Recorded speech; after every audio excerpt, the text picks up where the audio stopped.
کہ گھڑ سواروں کے پاس لاٹھیوں کے بجائے کلہاڑیاں تھیں، اور آپ کو پتہ ہی ہے کہ کلہاڑیاں ان خانہ بدوشوں کے پاس ہی ہوتی ہیں۔ میں نے کہا، اور یہ جو میمو جیسی جوتی تمہیں ملی ہے، اس کو کس خانے میں فٹ کرو گے؟ آپ کی بات ٹھیک ہے جی، لیکن کیا پتہ یہ چوری شوری کا مال ہو۔ آپ کو پتہ ہی ہے یہ پٹڑی واس کہاں کہاں ہاتھ مارتے ہیں۔ میں نے اندازہ لگایا کہ پہلوان اور چودھری اس معاملے میں پھنسنے کے بعد اپنی جان چھڑانا چاہتے ہیں، اور ان کی خواہش ہے کہ خواہ مخواہ انہیں گواہیوں کے لیے تھانے کچہری کے چکر نہ لگانے پڑیں۔ میں نے تمام ضروری معلومات حاصل کرنے کے بعد پہلوان اور چودھری کے ساتھ جائے وقوع کا معائنہ کیا۔ فیشنیبل جوتی اور گھوڑوں کے سموں کے علاوہ کوئی خاص نشانی نظر نہیں آئی۔ اندازہ ہوتا تھا کہ اغوا ہونے والی قصبے کی شمال جانب سے آئی۔ وہ کافی دیر مستری احاطے کے پاس گھومتی رہی۔ اس دوران نور شاہ کے کنویں کی طرف سے 3 گھڑ سوار آئے اور مغویہ کو گھوڑے پر لاد کر لے گئے۔ میں نے پہلوان سے کہا کہ وہ سپہر کے وقت پھر تھانے آئے۔ میں اس کے ساتھ ہی روہی نالے کا ایک اور چکر لگانا چاہتا ہوں۔ توقع کے مطابق دوپہر کے وقت سپروائزر صاحب کا پیغام بھی آ گیا۔ انہوں نے ہدایت بھیجی کہ اس واردات کا جلد کھوج لگایا جائے اور جیسے بھی ہو مغویہ برآمد کی جائے۔ سپہر 3 بجے کے قریب میں اور اختر پہلوان گھوڑوں پر سوار روہی نالے کی طرف چل دیے۔ نالا وہاں سے قریباً 4 کوس دور تھا۔ پہلوان نے کئی جگہ مجھے ٹائروں کے نشانات دکھائے۔ یہ سپروائزر صاحب کی جیپ تھی جس میں وہ اور پہلوان گھڑ سواروں کو ڈھونڈتے رہے تھے، لیکن قصبے کے قریب ہی کہیں کہیں کسی اور گاڑی کے ٹائر بھی دکھائی دیے۔ ان نشانات کے متعلق پہلوان کو کچھ علم نہیں تھا۔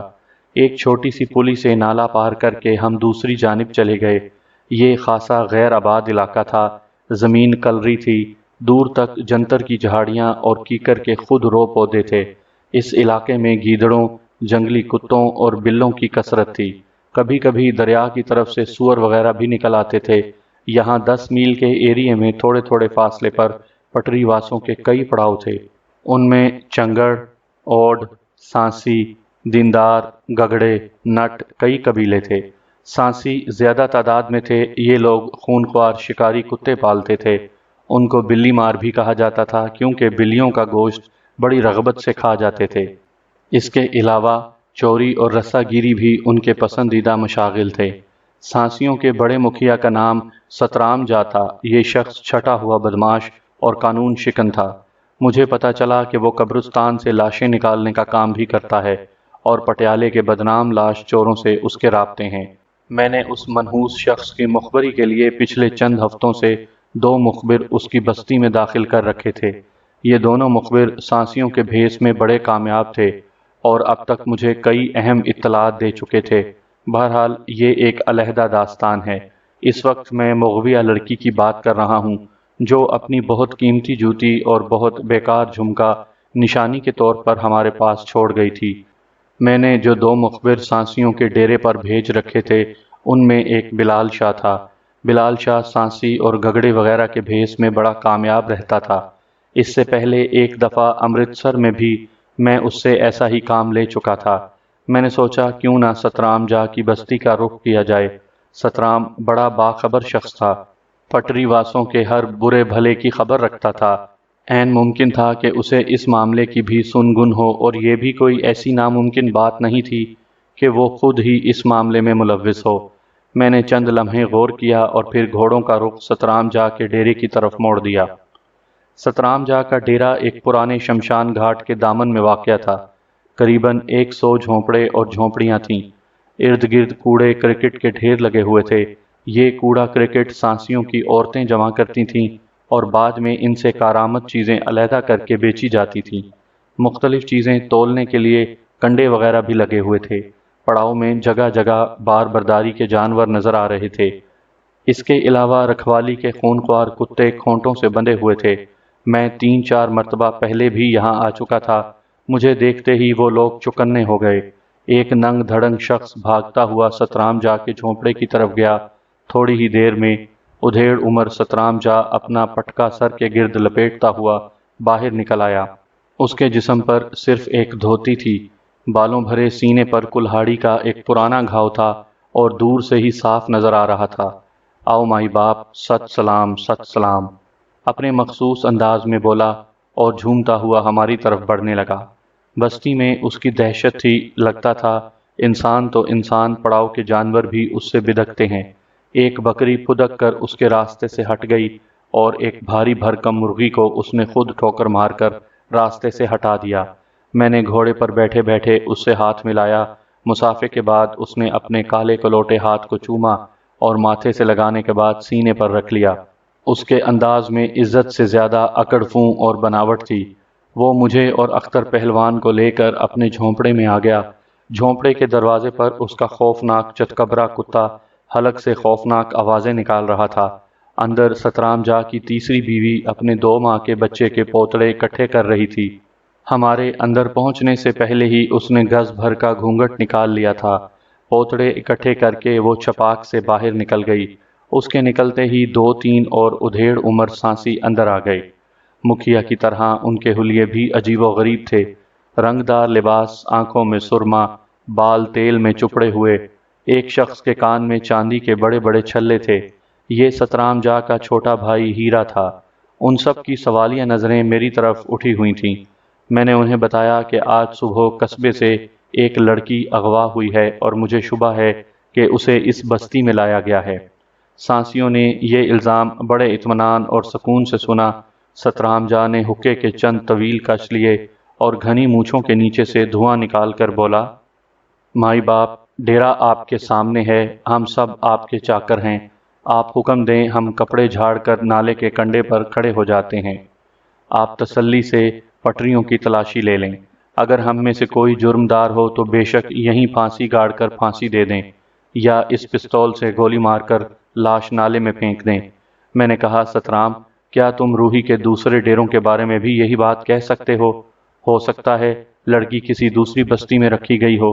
سترام کے چہرے پر ایک رنگ سا آ کر گزر گیا۔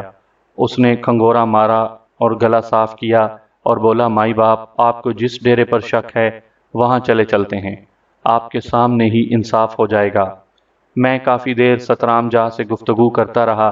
اس دوران جھونپڑے سے باہر کافی لوگ اکٹھے ہو گئے تھے۔ ان میں عورتیں اور بچے بھی شامل تھے۔ مجھے اپنا مخبر انت سنگھ نظر آیا۔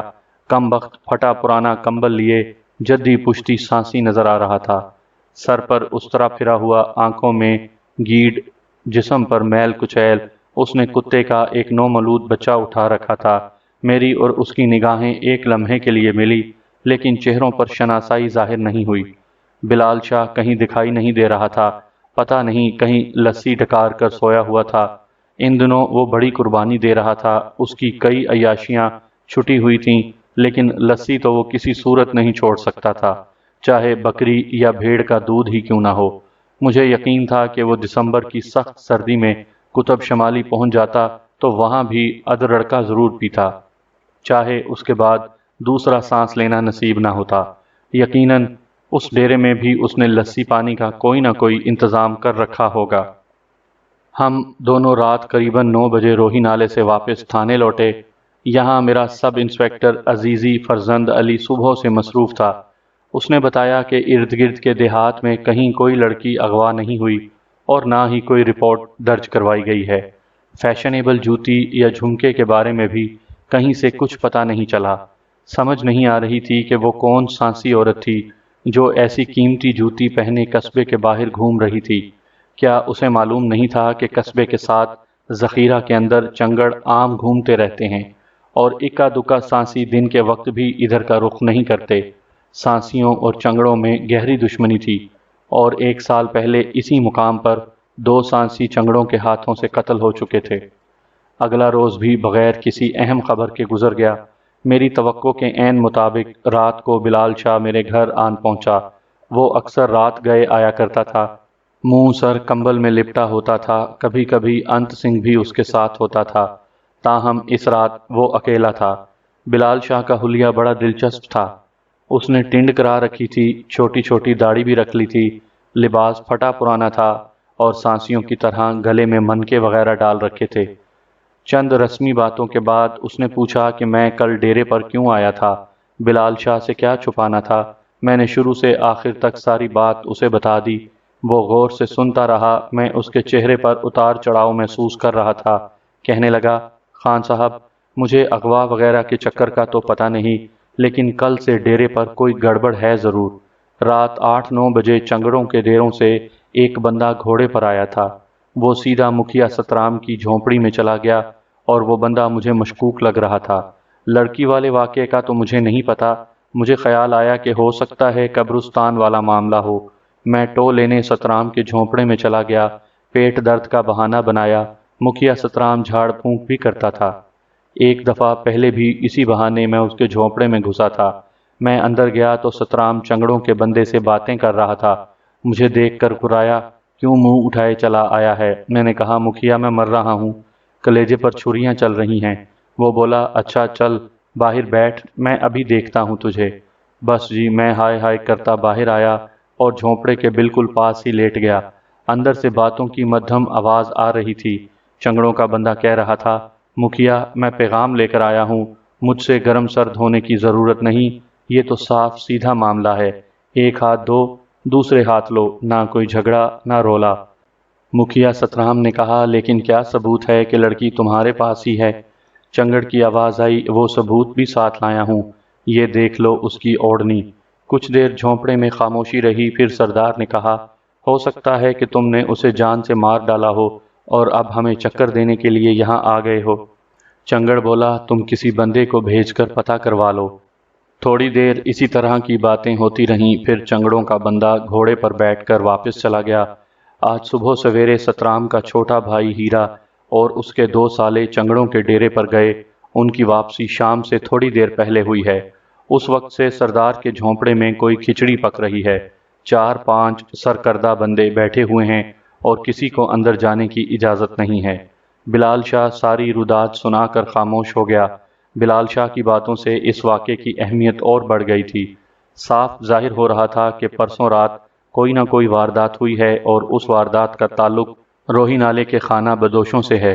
سانسیوں پر تو مجھے پہلے ہی شک تھا، اب چنگڑ قبیلے کے بارے بھی شبہ پیدا ہو رہا تھا۔ ان کے پاس ایک لڑکی تھی اور وہ لڑکی کا سودا کرنے سانسیوں کے پاس آئے تھے۔ اس سے ظاہر ہوتا تھا کہ وہ لڑکی سانسی ہے جو کسی وجہ سے چنگڑوں کے چنگل میں جا پھنسی ہے اور اب چنگڑ اس کی قیمت وصول کرنا چاہ رہے ہیں۔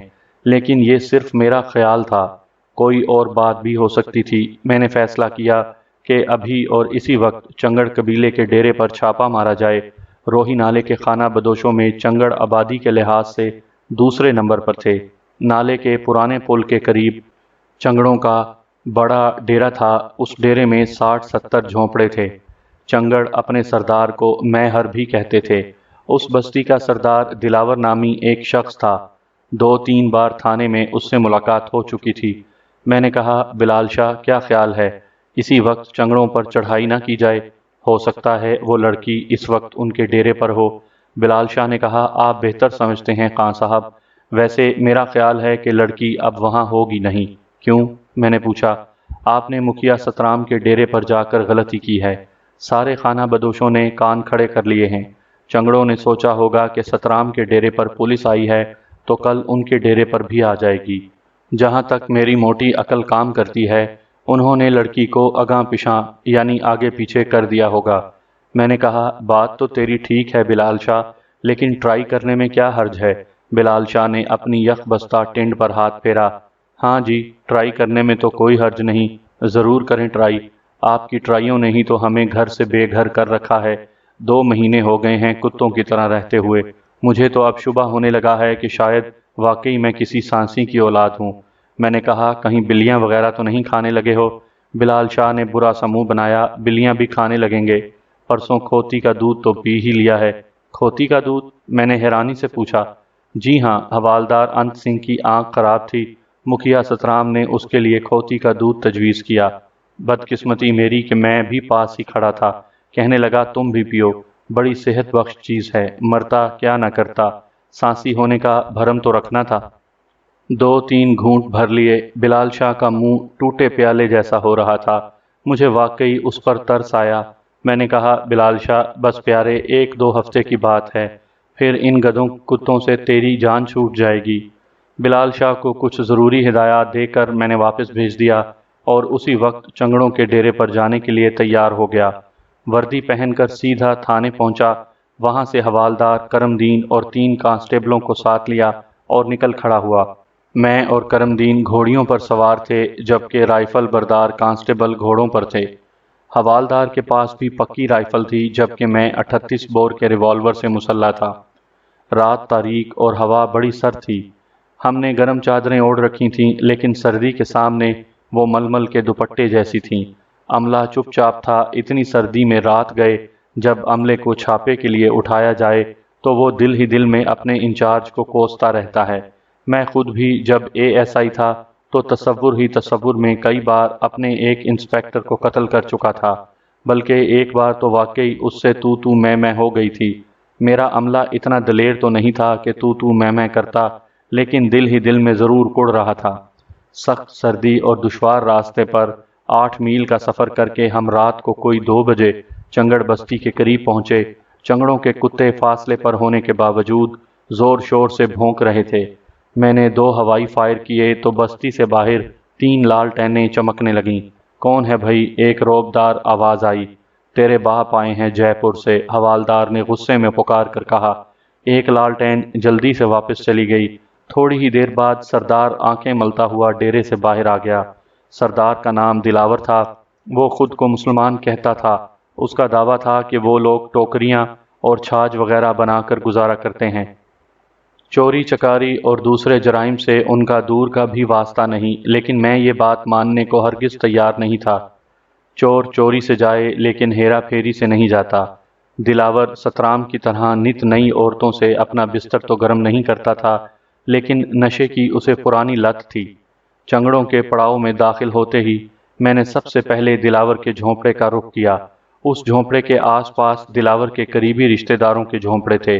مجھے معلوم تھا کہ اگر لڑکی اس پڑاؤ میں ہے تو وہ انہی جھونپڑوں میں ہوگی۔ میں نے اپنے کانسٹیبلوں کو جھونپڑی سے باہر ہی چوکس کھڑا کر دیا اور خود حوالدار کے ساتھ دلاور کے جھونپڑے میں گھس گیا۔ عام جھونپڑوں کی طرح اس جھونپڑے میں بھی ایک گدھی اور 2 بکریاں بندھی ہوئی تھیں۔ اس کے علاوہ وہ سب کاٹ کباڑ موجود تھا جو خانہ بدوشوں کے جھونپڑوں میں ہوتا ہے۔ جھونپڑے میں تاڑی کی بو پھیلی ہوئی تھی۔ تاڑی اس نشہ آور رس کو کہتے ہیں جو تاڑ کے کھجور نما پودے سے حاصل کیا جاتا ہے۔ جھونپڑے میں ایک ہی جہازی سائز کی چارپائی تھی۔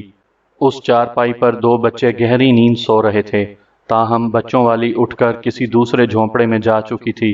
دلاور سمجھ چکا تھا کہ میں جھونپڑے کی تلاشی لینا چاہتا ہوں۔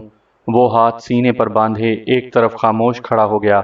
اس کے انداز سے لاپرواہی اور بیزاری ظاہر ہوتی تھی۔ دلاور کی عمر یہی کوئی 30 برس رہی ہوگی۔ وہ اصولی طور پر ابھی بستی کا سردار نہیں بنا تھا، لیکن اس کا باپ خاصا بوڑھا ہو چکا تھا اور زیادہ وقت اپنے جھونپڑے میں سویا رہتا تھا، اس لیے دلاور کو ہی سردار سمجھا جاتا تھا۔ میں نے لالٹین اور ٹارچ کی مدد سے اچھی طرح جھونپڑی کی تلاشی لی۔ تاڑی کی 1 بوتل اور 2 تولے افیم کے سوا یہاں سے کوئی قابل اعتراض شے برآمد نہیں ہوئی۔ میں ساتھ والے جھونپڑے میں پہنچا۔ یہ دلاور کے والد کا تھا۔ وہ مدکوک بوڑھا بے خبر سو رہا تھا۔ قریب ہی ایک جائے نماز اور تسبیح پڑی تھی۔ میں نے بوڑھے کو جگائے بغیر اس جھونپڑے کی اشیاء کو بھی الٹ پلٹ کر دیکھا۔ اس کے بعد تیسرے جھونپڑے کی باری آئی۔ اس جھونپڑے میں داخل ہوتے ہی مجھے کچھ عجیب سا لگا۔ یہاں 2 چارپائیاں تھیں۔ ایک چارپائی پر نیا بستر نظر آ رہا تھا۔ خانہ بدوشوں کے بستر عموماً خستہ حال ہوتے ہیں۔ نیا بستر ان لوگوں کے پاس ایک آدھ ہی ہوتا ہے اور اسے کسی خاص موقع پر بچھایا جاتا ہے۔ میں نے دلاور سے پوچھا، یہ کس کا جھونپڑا ہے؟ وہ بولا، میرے تاؤ کا۔ میں نے کہا، تیرا تاؤ تو چھڑا چھانڈ ہے، یہ جھونپڑے میں دوسرا بستر کس کا نظر آ رہا ہے؟ وہ ایک مہمان آیا تھا تاؤ کا، شکر گڑھ سے، آج دوپہر ہی واپس گیا ہے۔ دلاور کے جواب سے میری تسلی نہیں ہوئی۔ میں نے حوالدار کے ساتھ مل کر اچھی طرح جھونپڑے کی تلاشی لی۔ ایک چوکی کے نیچے سے رسی کے 2-2 فٹ کے 2 ٹکڑے ملے۔ ان ٹکڑوں کو دیکھ کر مجھے شک ہوا کہ یہ کسی کے ہاتھ پاؤں باندھنے میں استعمال ہوئے ہیں۔ اس دوران حوالدار کی نگاہ جھونپڑے کے دروازے پر پڑی۔ یہ نیم پختہ جھونپڑا تھا اور اس کا دروازہ ٹین اور لکڑی کا بنا ہوا تھا۔ دروازے میں ایک قفل جھول رہا تھا۔ حوالدار نے میرا دھیان اس قفل کی طرف دلایا۔ میرا شبہ اور مضبوط ہو گیا۔ جھونپڑوں پر شاذ و نادر ہی قفل وغیرہ لگائے جاتے ہیں۔ ان خانہ بدوشوں کے سب سے بڑے محافظ کتے ہوتے ہیں اور ان کی موجودگی میں وہ ہر فکر سے آزاد ہو کر سو رہتے ہیں۔ اس جھونپڑے پر کفل کی موجودگی سے اندازہ ہوتا تھا کہ یہاں کوئی نہایت اہم شے رکھی گئی تھی۔ یہ شے ایک موقویہ لڑکی بھی ہو سکتی تھی۔ میں نے حوالدار سے کہا کہ وہ کانسٹیبلوں کو چکنا کر دے، کوئی شخص ڈیرے سے باہر نہ جانے پائے۔ حوالدار باہر چلا گیا تو میں نے مزید باریک بینی سے جھونپڑے کا جائزہ لینا شروع کیا۔ دفعتاً میری نگاہ ایک کونے میں گئی۔ یہاں فرش کی مٹی کچھ اکھڑی اکھڑی نظر آتی تھی۔ میں نے ٹارچ کی روشنی میں بغور دیکھا، یہاں کوئی چیز دبائی گئی تھی۔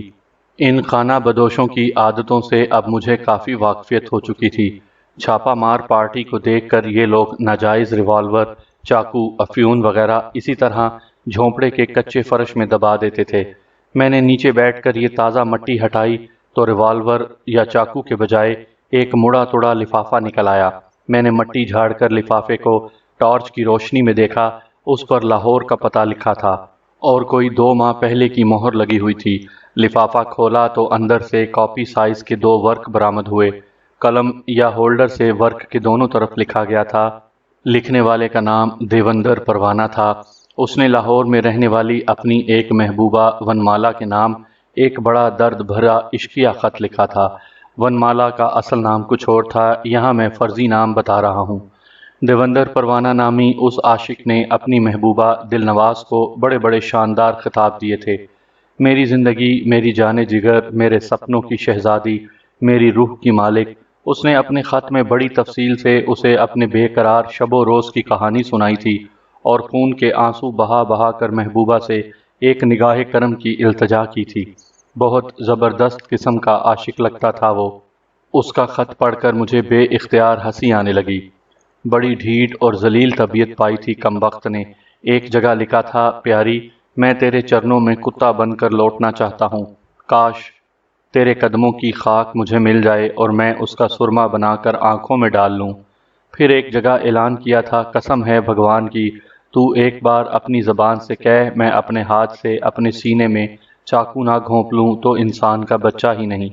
آخر میں اپنے خون سے ایک شعر لکھا ہوا تھا اس نے، جس کا سلیس مطلب یہ تھا، میں جانتا ہوں تو میرے نصیب میں نہیں، لیکن موت تو میرے اختیار میں ہے۔ بھگوان کی کرپا سے میں بہت جلد اس اختیار کو استعمال کروں گا اور سورگ واسی ہو کر اپنا نام مجنوں، رانجھے اور پنو وغیرہ کے ساتھ درج کروا جاؤں گا۔